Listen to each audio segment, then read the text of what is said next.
तत्सवितुर्वरेण्यं भर्गो देवस्य धीमहि धियो यो नः प्रचोदयात्।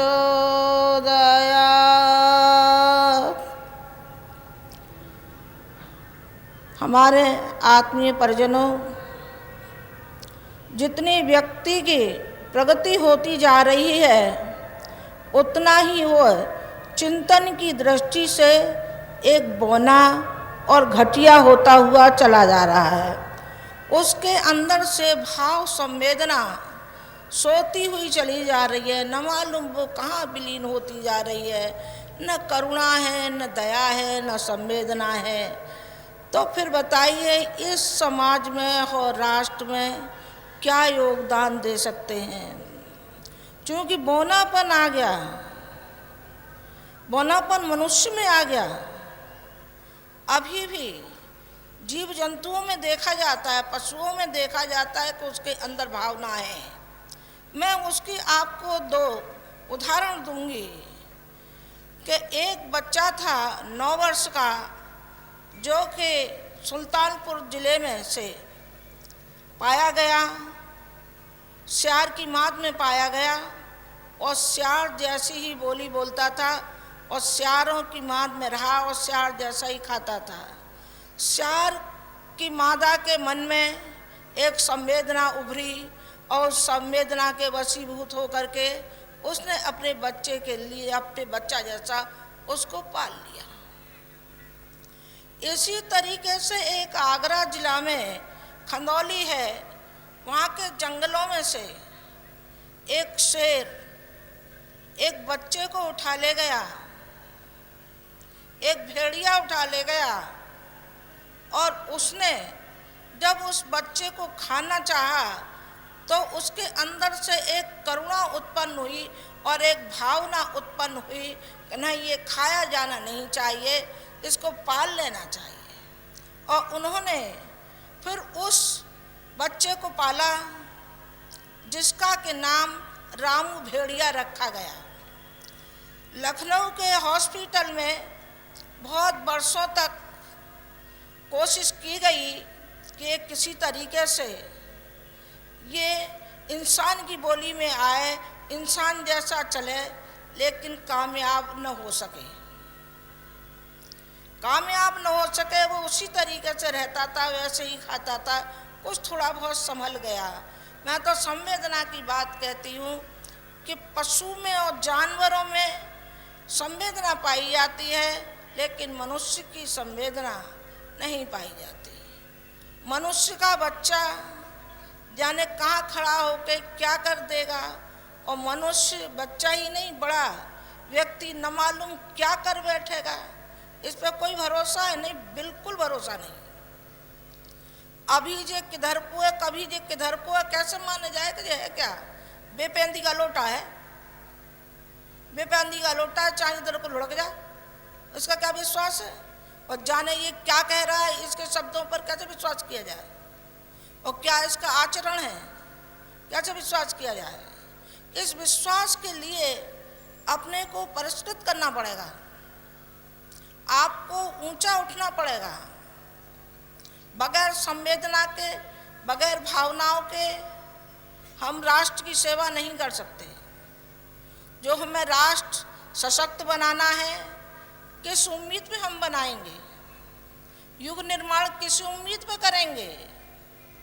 युग का निर्माण जो गुरुजी ने स्वप्न संजोए थे और जो हमारी अंतर की आग है कि हम युग का निर्माण करके छोड़ेंगे, तो वो होगी कैसे पूरी? पूरी तो आपके ही ऊपर होगी ना। जब आप सुधरेंगे, आपका चिंतन सुधरेगा, तो फिर युग का निर्माण हो जाएगा, जरूर हो जाएगा, निश्चित हो जाएगा। और हमने ये शपथ उठाई है कि हम राष्ट्र को एक सूत्र में बांधने की हिम्मत रखते हैं और हम बांध ही देंगे, क्योंकि हमारे साथ एक ऐसी सत्ता है, ऐसी शक्ति है, हमारे साथ संगठन की शक्ति है जो हमारे साथ है। और हमारे साथ गुरु जी की शक्ति है, वो विद्यमान है, अपने सूक्ष्म कारण शरीर में वो विद्यमान है और सारे में छाई हुई है। वो आज आप देख रहे हैं उसको, जो अश्वमेधों में, ये तो इसमें कुछ नहीं है। लखनऊ में और उसमें तो इतनी अपार भीड़ थी कि मैं आपसे क्या कहूँ, इससे 4 गुनी और 10 गुनी कह दूँ तो कोई अचंभे की बात नहीं है। इतनी भारी भीड़, इतने अपार समुदाय जो अपने साथ है, उससे मैं अपेक्षा करूँगी कि केवल शरीर का साथ नहीं निभावें, वो भावनाओं का साथ रखें और ये रखें कि हमें हर व्यक्ति को ऊंचा उठाना है, घर घर जाकर के हमको अलग जगाना है। भगवान बुद्ध ने घर घर जाकर के अलग जगाया था उनके अनुयायियों ने, जिनमें संघमित्रा थी, अशोक थे और महेंद्र थे, अंगुलीमाल थे, जो कि 108 उंगलियों की माला पहनते थे। ऐसे व्यक्ति, बताइए ऐसा कौन हो सकता है? डकैती तो होगा, लेकिन उसकी संवेदना जब जागी तो भगवान बुद्ध के चरणों पर वो गिर पड़ा और वो संत हो गया। भावना यदि व्यक्ति की है और श्रद्धा यदि व्यक्ति की है तो भगवान हमसे दूर कहाँ है? भगवान दूर नहीं है, हमारे समीप है और कण कण में भगवान विद्यमान है। हम सारे विश्व को वसुदेव कुटुंब मानते हैं और सारी वसुधा को हम अपना मानते हैं, तो फिर हमारे भगवान कहाँ है दूर? भगवान निकट है, विश्व मानव में भगवान विद्यमान है। ये जब भावना है हो जाएंगी तो विश्व बदलता हुआ चला जाएगा और युग का निर्माण होता हुआ चला जाएगा। जो बीड़ा उठाया है कि सारे विश्व में, देश में ही नहीं विदेशों में भी सारा ये मिशन और भारतीय संस्कृति का अलग जगाने के लिए जो बीड़ा उठाया है उसको हम पूरा करने में सक्षम भी होंगे और हम संकल्प भी लेते हैं। पहले संकल्प लेंगे तब सक्षम होंगे, और संकल्प लिया नहीं तो सक्षम कैसे हो जाएंगे? संकल्प, आप भी संकल्प लीजिए कि भारतीय संस्कृति की सीता को लाने के लिए जिस तरीके से हनुमान अपने पथ पर चले थे राम के साथ जुड़ने पर, तो वो कहाँ से कहाँ पहुँचते गए। मैंने कल निवेदन किया था कि हनुमान 5वां भाई हनुमान को माना गया। भगवान राम ने कहा कि ये मेरा 5वां भाई है हनुमान, और जहाँ कहीं भी उनका पाया जाएगा तो हनुमान जी का पाया जाएगा। मैंने गुजरात में भी बहुत देखा, मंगलवार का व्रत, शनिवार का व्रत, अरे भाई काय का व्रत रख रहे हो आप लोग? हनुमान जी का रख रहे हैं, बड़ी अच्छी बात है। आप हनुमान जी जैसे पर बनोगे कि नहीं बनोगे ये बताओ? नहीं साहब, सो हम नहीं बनेंगे तो क्या करेंगे? हनुमान जी तो बाल ब्रह्मचारी थे। नहीं साहब, हम तो 10-10 बच्चे पैदा करेंगे आज की महंगाई के ज़माने में, पर बच्चे पैदा जरूर करेंगे, ये भी कोई बात नहीं। और हनुमान ने तो लंका जलाई थी और सीता को वापस लाने में हनुमान का पूरा पूरा हाथ। तो फिर आप भारतीय संस्कृति की सीता को वापस लाने के लिए आप भावना पैदा नहीं करेंगे और संवेदना पैदा नहीं करेंगे? आपको करनी चाहिए, और मुझे उम्मीद भी है कि होगा ही। हमारे जो अनुयायी हैं, अनुयायी तो मैं क्या कहूँ, मैं बच्चे कहूँगी। कल ऐसी एक बात आई थी, उन्होंने ये कहा, किसी ने कहा कि आप बड़ौदा की जनता के लिए क्या कह रही हैं?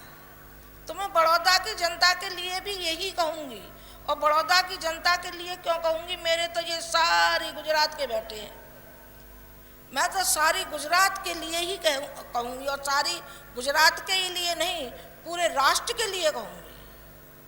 पूरा राष्ट्र हमारा शामिल है, एक प्रांत शामिल नहीं है, पूरा राष्ट्र शामिल है। हमें राष्ट्र को ऊंचा उठाना है और उसको सशक्त बनाना है, तो उसके लायक बनना भी है।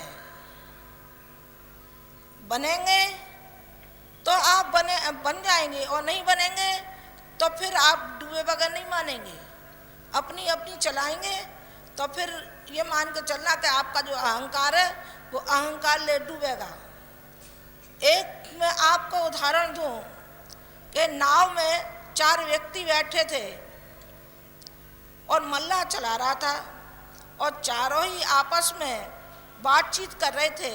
उन्होंने कहा कि हम तो गणित जानते हैं, एक ने कहा हम विज्ञान जानते हैं, एक ने कहा हम भूगोल जानते हैं, एक और कुछ कहने जा रहा था चौथा। तब तक मल्लाह बोला, सुनते सुनते उन्होंने कहा कि ये बात बताइए कि आप तैरना जानते हैं क्या? उन्होंने कहा कि नहीं। आप तैरना नहीं जानते तो ये आ रहा है तूफान और ये नाव डूबेगी, आप मरेंगे और मैं तो तैर के बाहर चला जाऊंगा। और मल्लाह का इतना कहना था कि नाव भंवर में पड़ गई और मल्लाह निकल आया तैर के और वो चारों के चारों डूब गए। चारों डूब गए। तैरने का मतलब हमारा है कि वो तो एक नदी का है, उदाहरण है कि उसमें मल्लाह उनको पार लगा रहा था और बीच भंवर में छोड़ गया। और वैतरणी को पार करने के लिए वो है देव संस्कृति। देव संस्कृति की जो वैतरणी है, इससे हमारी नाव किनारे लगेगी और किसी से किनारे नहीं लगेगी और ये गले उतारना ही पड़ेगा। इसी के लिए हमने ये अश्वमेध, जो साहब हम अकेले अकेले आपसे बात कर सकते थे, आपको बुला सकते थे, लेकिन हमने चाहा कि हम अपने बच्चों के पास जाएं और संगठित इनको देखें। वैसे तो हमें थोड़े थोड़े दिखाई पड़ते हैं, अब संगठित इतने जन समुदाय में दिखाई तो पड़ रहे हैं हमको। एक माँ आपके पास आई तो है, अभी अशोक जी ने कहा, ये कहा कि माता जी मेरी माँ, आंखों में पानी भर लाए, उन्होंने कहा कि मेरी माँ नहीं रही। मैंने कहा कि आप इसी को माँ समझ लो, आप इसी को माँ समझ लो। आपको वही प्यार और दुलार हमेशा हमेशा आपको मिलता रहेगा। जो कमी आपकी माँ की है वो कमी हम पूरी करेंगे, इसमें क्या बात। हम लाखों की और करोड़ों की माँ हैं तो एक अशोक की माँ नहीं हो सकते। हम अशोक जी की माँ हैं और आप सबकी माँ हैं। तो एक माँ का कहना है कि आप देश के उत्थान के लिए, प्रगति के लिए आप तैयार हो जाइए, आप अपना मानस बनाइए। आप मानस बनाएंगे तभी गाड़ी चल पाएगी, आप मानस नहीं बनाएंगे तो फिर गाड़ी नहीं चलने वाली है। आपसे बहुत उम्मीद है। आपके पिता हमारे ऊपर वचन डाल गए, आपके गुरु डाल गए और हम आपके ऊपर डालते हैं। अब ये बुढ़ापे का शरीर ज़्यादा दिन चलने का नहीं है। आप अपना उत्तरदायित्व तो समझिए, अब बच्चा मत बनिए। आप ये मत समझिए कि अभी तक हम बच्चा ही हैं और माता जी की गोदी में ही खेलेंगे। बेटे अब तो बड़े बड़े हो गए हो, दाढ़ी मूछ वाले हो गए हो, अब तो आपसे और उम्मीद है, ज़्यादा उम्मीद है हमको। अब तो गुब्बारे देने की ज़रूरत नहीं है। कोई समय था जब हमने आपके हाथ में गुब्बारा थमाया था और ये कहा था बेटे इसी से तू शांति पा ले, ये खिलौना है तेरे लिए, ये गायत्री मंत्र है, तू जपा कर। ये हमने कहा था किसी दिन, माला थमाई थी आपके हाथ में और ये कहा था कि ये वैतरणी है, इसी से तू तर जाएगा। लेकिन आज हम ये कहते हैं कि अब गुब्बारे की ज़रूरत नहीं है, अब हम आपको तिजोरी की चाबी देंगे और तिजोरी की चाबी देंगे उसको जो लायक होगा। जो लायक नहीं होगा उसको चाबी दे के क्या करेंगे, वो तो और भी लुटा बैठेगा। हम आपको अपना समर्थ बेटा मानते हैं और गुजरात को अपना बड़ा बेटा मानते हैं। गुरुजी बड़ा बेटा मानते थे, हम भी बड़ा बेटा मानते हैं और ये कहते हैं कि गुजरात, पूरी गुजरात को हम बिल्कुल पलट के ठीक कर देंगे। आप सही मानना, न कर दे तो चार्ज हो कहना। बिल्कुल एक आध की तो कहते नहीं, अपवाद तो जो बने ही रहते हैं। कोई किसी को गाली भी देता है, हाँ दिया था, दयानंद जी को जहर पिलाया था, श्रद्धानंद जी को जहर गोली मारी गई थी, गांधी जी को गोली मारी गई थी। तो ऐसे तो जाने क्या क्या होता रहता है, बकते रहते हैं, चलते रहते हैं, लेकिन करने वाले काम करते रहते हैं। हम हमेशा करते रहेंगे ना, हमें मरने की जरा भी अफसोस है कि हम मरेंगे या हमें कोई मार देगा। हमें मार देगा तब भी मरना है और अपनी मौत मरेंगे तब भी मरेंगे, पर हम निर्भय हैं, हमें डर किसी का भी नहीं है, जरा भी नहीं है। हमारे कानों में ये शब्द जब आए, बड़ौदा के बच्चे थोड़े तिलमिला गए, उन्होंने कहा कि यहाँ तो कुछ ऐसा विरोध हो रहा है। मैंने कहा होने दो विरोध, हमें अपना काम करना है, उन्हें अपना काम करना है। जैसा जिसका चिंतन है वैसा ही तो सोचेगा। हमने कोई गारंटी ले रखी है किसी की? हमने गारंटी नहीं ले रखी है। आप काम करो, हम आपके साथ हैं, चलिए हम आपके सामने हो जाएंगे। कौन पैदा ऐसा हुआ है? कोई नहीं हुआ। होगा तो देखा जाएगा, देखा जाएगा तो फिर हम डर के बैठ जाएं। गुरुजी ने बेटे इतनी गोलियां देखी अपनी जिंदगी में, कलकत्ते में खड़े थे और सैकड़ों गोलियों से भून दिए गए। ऐसे वो निर्भीक थे, उन्होंने कहा कि मैंने तो इतनी मौतें अपने सामने देखी हैं, मौत से डरना क्या है? मौत से नहीं डरना है, हमें गलत काम नहीं करने चाहिए।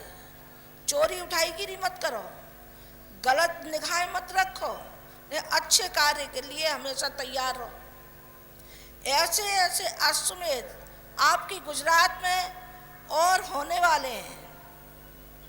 ये मत समझना कि एक ही हो गया है, अभी आपके सौराष्ट्र में होना है और जगह होने हैं। एक आध जगह की अभी मैंने घोषणा नहीं की है, बाद में पत्र द्वारा घोषणा करेंगे। अभी हमने घोषणा नहीं की है, जिसमें अहमदाबाद भी शामिल है और भी जगह शामिल हैं। हम सब जगह करेंगे और सब जगह करेंगे और फिर देखना। और बड़ौदा में तो हमने ये कहा है बच्चों से कि कहीं ऐसा ना हो कि अश्वमेध करके और तुम बैठ जाओ, क्रियाकलाप चलने चाहिए। आप संघ को देखो, उनके कार्यकर्ता किस ढंग से लगे रहते हैं, जिधर को झोंक दिया उधर को झोंक दिया। तो हम चाहते हैं कि जो एक्टिविटीज़ हमारी हैं, शांति कुंज की जो एक्टिविटीज़ हैं, वो सारी एक्टिविटीज़ यहाँ चलनी चाहिए। तो यहाँ एक शक्तिपीठ बननी चाहिए। बड़ौदा में शक्तिपीठ बनेगी, मैं कहती हूँ जरूर बनेगी, निश्चित बनेगी। हम अभी से ये घोषणा करते हैं और देखो बनती है कि नहीं बनती है, हम उन पे बनवा लेंगे। जब 4000 हमने बना ली है तो एक शक्तिपीठ क्या मायने रखती है? एक शक्तिपीठ कुछ मायने नहीं रखती है। हम एक शक्तिपीठ गुजरात की, ये क्या बड़ौदा की, हम लाखों शक्तिपीठ बना सकते हैं। हमें इतनी ताकत है, इतना हमारे पास दौलत है। हमारे पास दौलत की क्या कमी है? अभी प्रणब ने कहा था कि नहीं कहा था? अरे दौलत तो हमारी आप हो और कोई दौलत नहीं। आपकी जेब हमारी दौलत, आपका घर हमारी दौलत, हमारी बैंक है, सब हमारी बैंक है, एक हमारी बैंक है। सब कितनी बैंक है आपकी, कहाँ कहाँ बताऊँ? जहाँ जहाँ बताऊँगी आप चुपचाप चले जाएंगे और ले आएंगे, निकाल लाएंगे। बैंकों में भी आजकल डकैती होने लगी है, तो आप भी चले जाएंगे, इसलिए मैं बताती नहीं हूँ। एक नहीं है, लाख नहीं है, 3 करोड़ है बैंक।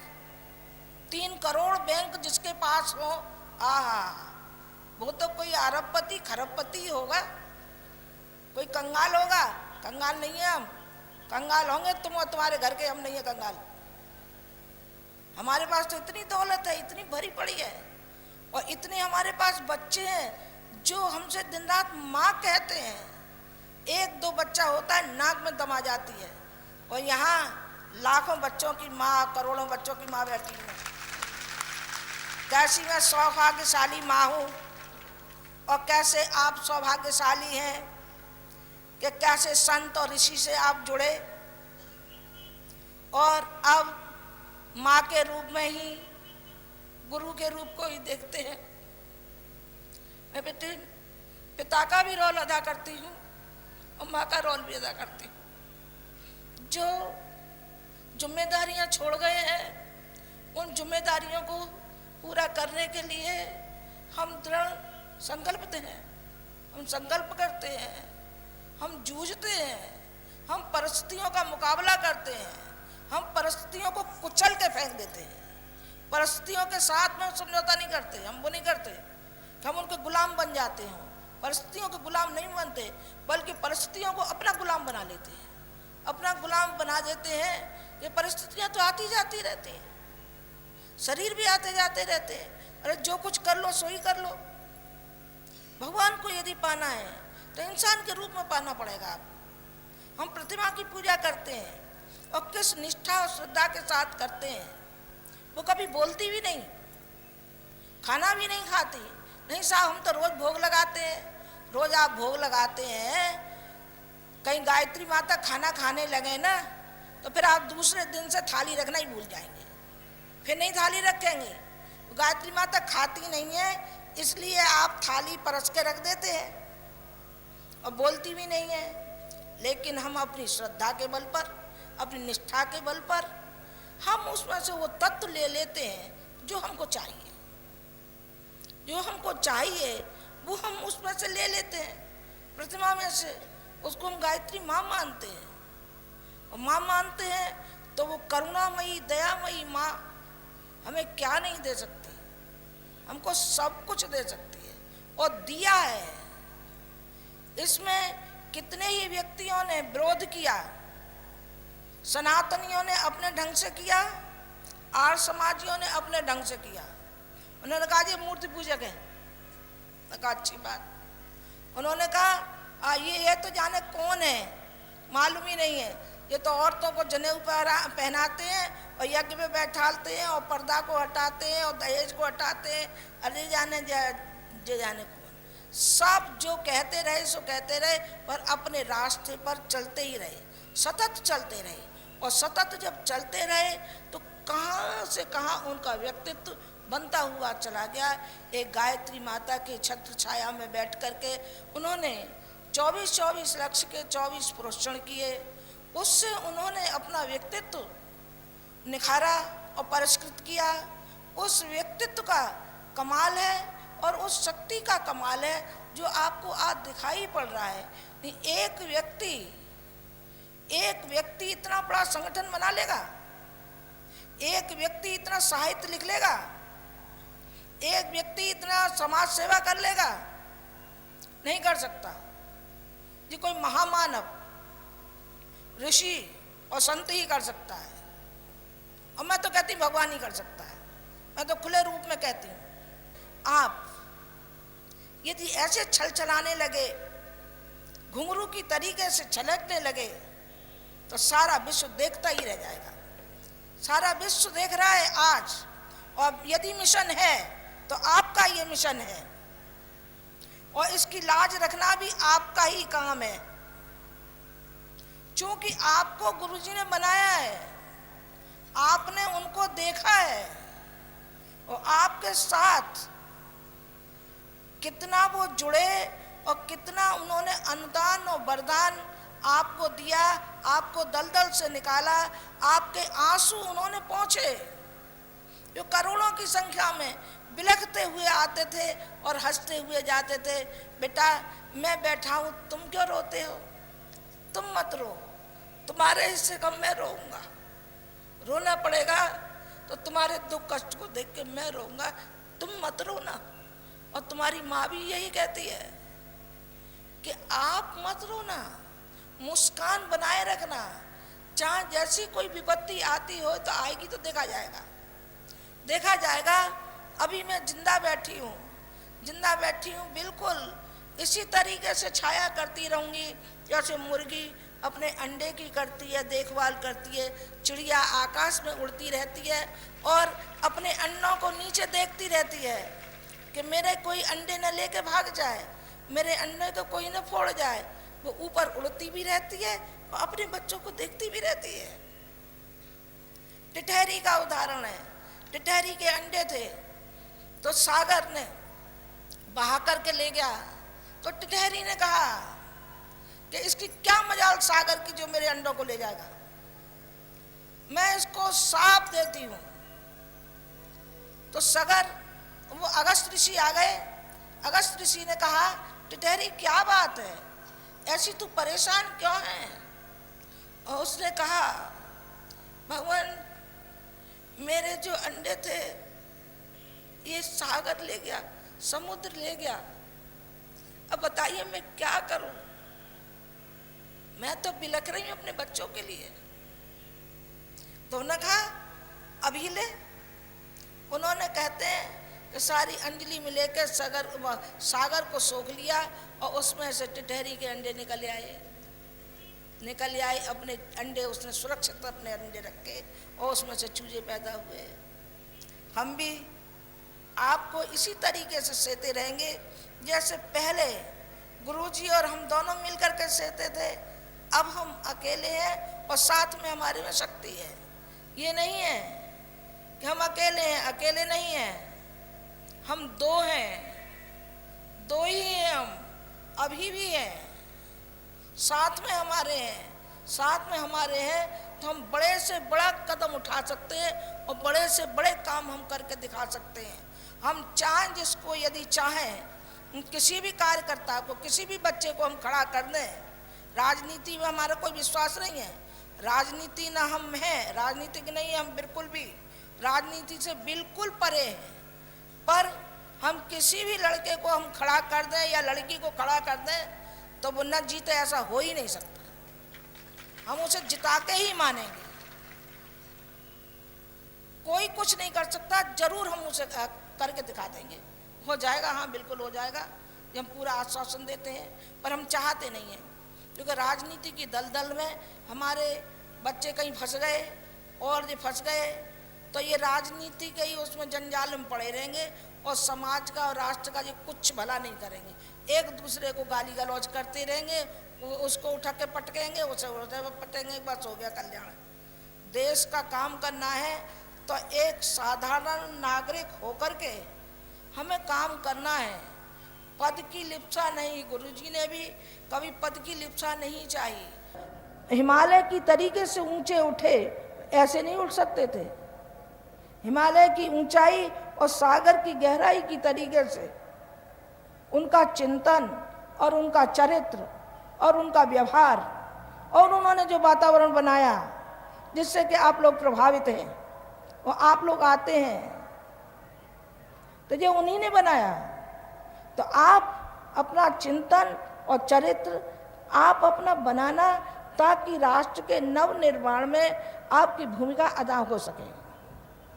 आज दीप यज्ञ हो रहा है, आप इसमें संकल्प करना कि छोटे छोटे हम दीपक जैसे ही क्यों नहीं हैं, हम संगठित रहेंगे तो हम दीपक जैसे जगमगाते रहेंगे और दूसरों को रास्ता दिखाते रहेंगे।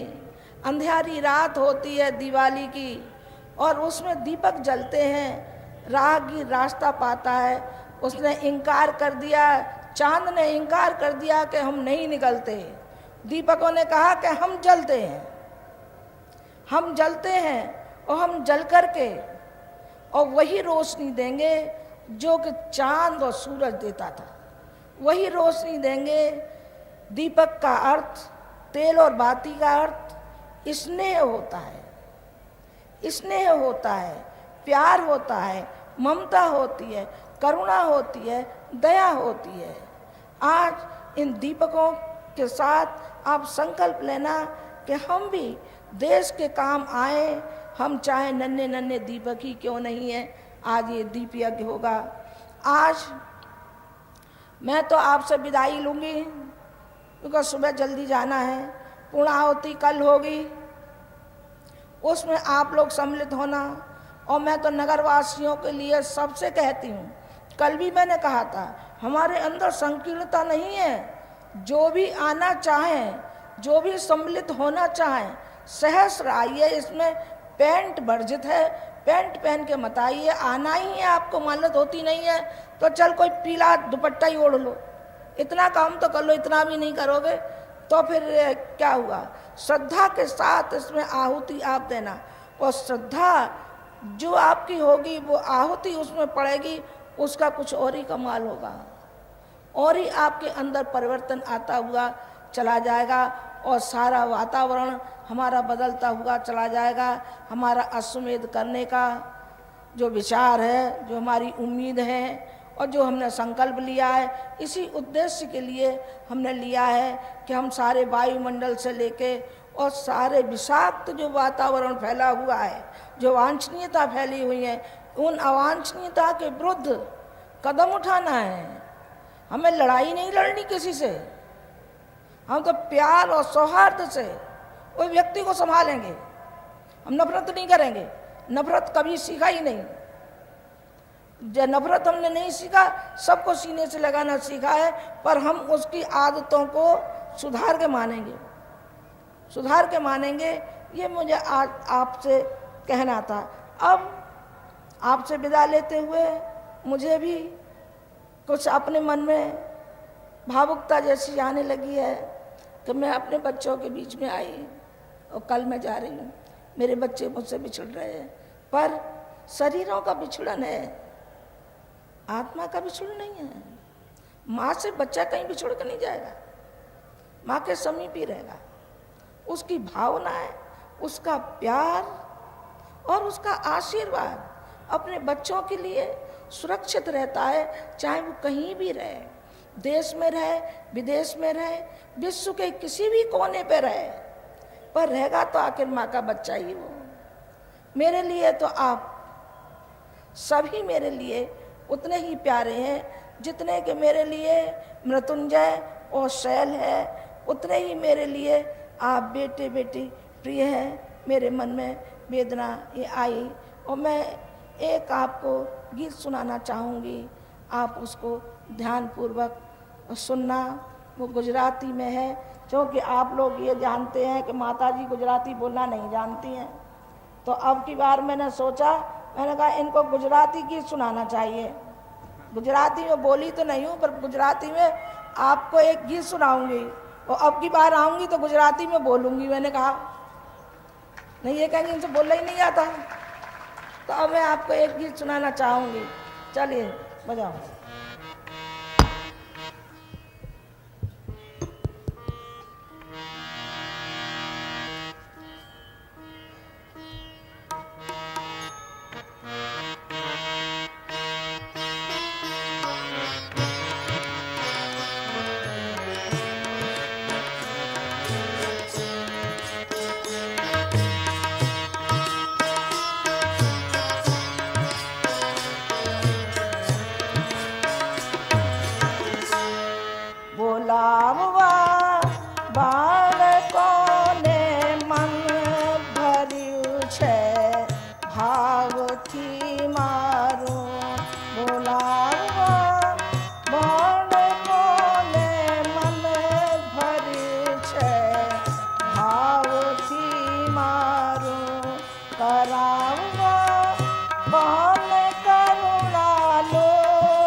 मुसीबत माँ पड़ी जो ने सुसंस्कृति देवानी आज, मुसीबत माँ पड़ी जो ने सुसंस्कृति देवानी आज।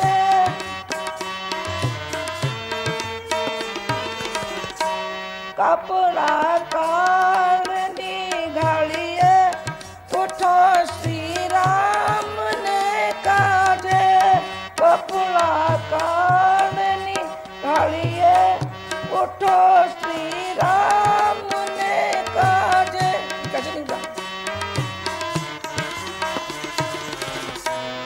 बचावा मानवीय गरिमा पुकारे हृदय मारू, बचावा मानवीय गरिमा पुकारे हृदय मारू, करावा पाद करुणालु के छल के हृदय मारू, भुलावा बालको ने मन भर्यु छे भावथी मारू। गाया नहीं जा रहा है।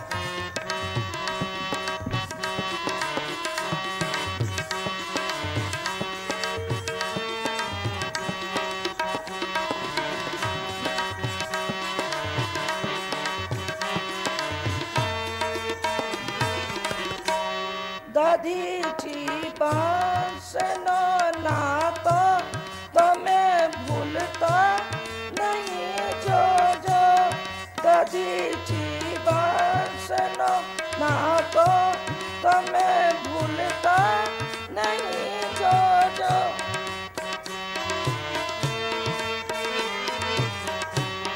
ऋषिना बांसनु गौरव अनेरू ऋषिना बंसनु गौरव अनेरू जाय नहीं जो जो।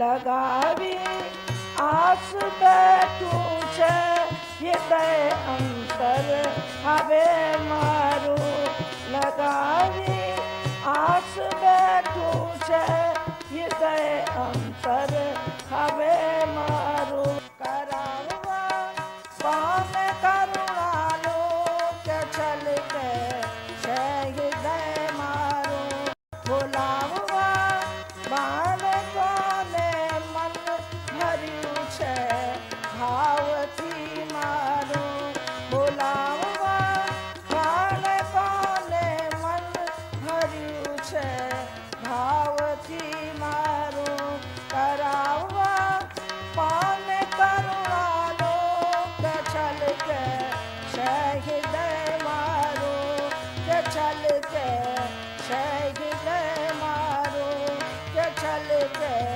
हृदय मारू। हमारी जो भावना है, अब ये गीत गाया तो नहीं गया, गला कुछ हुआ था इसलिए गाया नहीं गया, ढंग से नहीं गाया गया, लेकिन ढंग और बेढंग नहीं देखा जाता। अपनत्व में कहीं ये देखा जाता है कोई मैं लता मंगेशकर हूँ क्या? मैं कौन हूँ जो मैं तुम्हें गा करके ऐसे मीठे गले से सुनाऊं? अब जैसा भी है वो मैंने आपके सामने प्रस्तुत इस गीत के माध्यम से रखा कि मेरी आपके प्रति भावनाएं क्या है, और आप उन भावनाओं की कदर कीजिए, आप उन भावनाओं को समझिए और उस पीड़ा को समझिए जो अंगारी की तरीके से दहक रही है। उस पीड़ा में से थोड़ी सी पीड़ा आप भी ले लीजिए, थोड़ी सी चिंगारी आप भी ले लीजिए। यही मुझे आपसे कहना था। आपके ऊपर छाया की तरीके से हमेशा छाए रहेंगे, ये विश्वास दिलाते हुए मैं अपनी बात समाप्त करती हूँ। ओम शांति।